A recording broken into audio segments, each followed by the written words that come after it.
सभी को नमस्कार। स्पेशल एजुकेशन यूट्यूब चैनल में सभी का हार्दिक स्वागत है। तो आप देख रहे हैं इंतजार खत्म, डीए और डीआर 54% की घोषणा, 18 महीने का डीए एरियर एक किस्त जारी।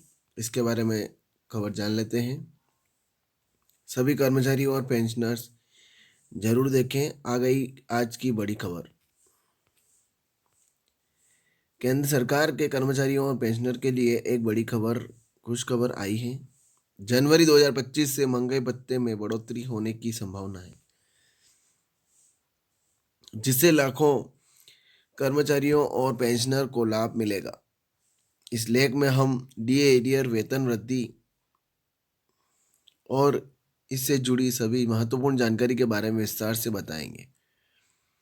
7वें पे कमीशन के तहत केंद्र सरकार हर साल 2 बार डीए में संशोधन करती है, जनवरी से जून और जुलाई से दिसंबर के लिए।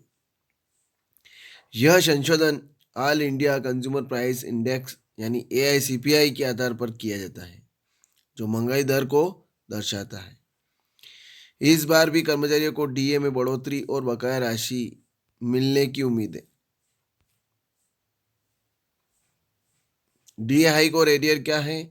तो डीए या डीएनएस अलाउंस एक प्रकार का भत्ता है जो सरकारी कर्मचारी और पेंशनर को महंगाई से राहत देने के लिए दिया जाता है।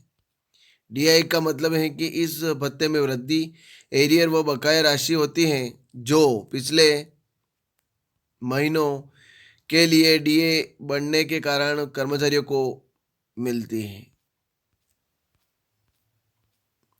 डीए एरियर, डीए हाइक और एरियर का ओवरव्यू, विवरण और जानकारी। मौजूदा डीए रेट 53%, संभावित डीए रेट जनवरी 2025 56%, डीए में अनुमानित वृद्धि 3%, लाभार्थी केंद्र सरकार के कर्मचारी और पेंशनर। एरियर की अवधि जनवरी 2025 से घोषणा तक, एरियर भुगतान की संभावित तिथि मार्च 2025। न्यूनतम वेतन वृद्धि 540 रुपये, 18,000 रुपये बेसिक पे पर। अधिकतम वेतन वृद्धि 7,500 रुपये, 2,50,000 रुपये बेसिक पे पर। जनवरी 2025 में डीए हाइक की संभावना। एआईसीपीआई डेटा के अनुसार जनवरी 2025 में डीए 56% तक बढ़ सकता है। यह पिछले 53% के से 3% अधिक होगा। हालांकि सरकार अंतिम निर्णय लेने से पहले दिसंबर 2025 तक के एआईसीपीआई आंकड़ों का इंतजार करेगी। इसमें आगे ये है डीए कैलकुलेशन का तरीका। तो डीए की गणना इस फार्मूले से की जाती है। डीए प्रतिशत बराबर एवरेज एआईसीपीआई 12 महीने का 115.76/115.76 गुणित 100। कर्मचारियों की सैलरी में कितनी बढ़ोतरी होगी? तो डीए में 3% की वृद्धि से कर्मचारियों की सैलरी में निम्नलिखित बढ़ोतरी हो सकती है। न्यूनतम वेतन 18,000 रुपये 540 रुपये की वृद्धि, अधिकतम वेतन 2,50,000 रुपये 7,500 रुपये की वृद्धि, पेंशनर न्यूनतम पेंशन 9,000 रुपये 270 रुपये की वृद्धि। डीए एरियर कब मिलेगा? तो सरकार आमतौर पर डीए हाइक की घोषणा 2 महीने की देरी से करती है। इसका मतलब है कि जनवरी 2025 से के डीए हाइक की घोषणा मार्च 2025 में हो सकती है। कर्मचारियों को 2 महीने का एरियर मिलने की संभावना है। एरियर पेमेंट का शेड्यूल, घोषणा की संभावित तिथि मार्च 2025 का पहला सप्ताह। एरियर की अवधि जनवरी और फरवरी 2025। भुगतान की संभावित तिथि मार्च 2025 तक का वेतन। 8वें पे कमीशन की संभावना। तो कर्मचारी संगठनों ने 8वें पे कमीशन की मांग की है। यह 1 जनवरी 2026 से लागू हो सकता है। 8वें पे कमीशन से वेतन और पेंशन में बड़ी वृद्धि की उम्मीद है। 8वें पे कमीशन के संभावित प्रभाव, वेतन में वृद्धि 2.57 गुना से अधिक हो सकती है। फिटमेंट फैक्टर 3.33 या उससे अधिक हो सकता है। न्यूनतम वेतन 26,000 से 30,000 तक बढ़ सकता है। डी हाइक का महत्व। नंबर 1, महंगाई से राहत, बढ़ती कीमतों के बीच कर्मचारियों को आर्थिक सहायता, जीवन स्तर में सुधार, अतिरिक्त आय से बेहतर जीवन शैली, अर्थव्यवस्था को बढ़ावा, अधिक खर्च करने की क्षमता से बाजार में तेजी। डीए हाइक से जुड़े महत्वपूर्ण बिंदु।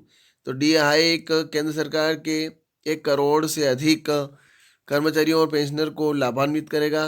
यह वृद्धि 7वें कमीशन की सिफारिश पर आधारित है।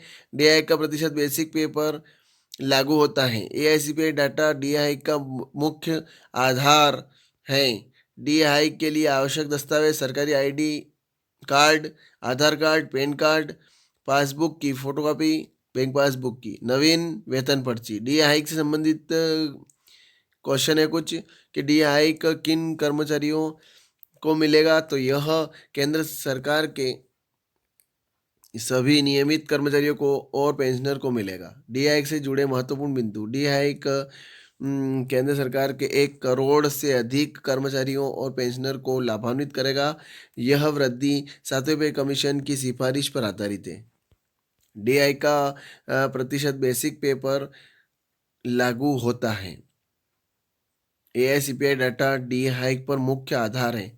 डी हाइक के लिए आवश्यक दस्तावेज तो सरकारी का ID card, Aadhaar card, PAN card, bank passbook की फोटोकॉपी और नवीन वेतन पर्ची। डी हाइक से संबंधित कुछ क्वेश्चन है कि डी हाइक किन कर्मचारियों को मिलेगा। तो यह केंद्र सरकार के सभी नियमित कर्मचारियों और पेंशन को मिलेगा। क्या डी हाइक पर इनकम टैक्स लगेगा? हाँ, डी भी आपकी टैक्सेबल इनकम का हिस्सा होता है। डीए एरियर की गणना कैसे की जाती है? तो एरियर बराबर नया डीए प्रतिशत बराबर माइनस पुराना प्रतिशत डीए प्रतिशत गुणित बेसिक पे गुणित एरियर के महीनों की संख्या। क्या अंशकालीन कर्मचारियों को मिलेगा डीए मिलेगा? नहीं, डीए केवल नियमित कर्मचारियों के लिए है। डीए हाइक की घोषणा कौन करता है? केंद्रीय मंत्रिमंडल डीए हाइक की घोषणा करता है।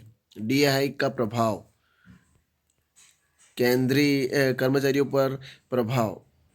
बेहतर आर्थिक स्थिति, उच्च जीवन स्तर, बचत और निवेश में वृद्धि, अर्थव्यवस्था पर प्रभाव, उपभोग में वृद्धि, बाजार में मांग बढ़ना, आर्थिक गतिविधियों में तेजी, सरकार पर प्रभाव, बजटीय दबाव, कर्मचारी संतुष्टि में वृद्धि और बेहतर कार्य प्रदर्शन की उम्मीद। डी हाइक से जुड़ी सावधानियां। सभी सही जानकारी रखें। केवल अधिकारियों सूचनाओं पर भरोसा करें। बैंक खाता अपडेट रखें। सही खाते में एरियर प्राप्त करने के लिए टैक्स प्लानिंग, बढ़ी हुई आय के हिसाब से टैक्स की योजना बनाएं, बजट बनाएं, अतिरिक्त आय का सही उपयोग सुनिश्चित करें। तो ये खबर थी। ज़्यादा ज़्यादा शेयर करें, लाइक करें, कमेंट करें आपको खबर कैसी लगी। और आप मेरे चैनल पर स्पेशल एजुकेशन यूट्यूब चैनल पर पहली बार विजिट कर रहे हैं तो इस प्लेटफॉर्म पे बने रहिए। नई नई जानकारी यहाँ से आपको अवगत कराया जाएगा और नई नई जानकारियाँ आपको समय समय पर मिलती रहेगी। जय हिंद, जय भारत।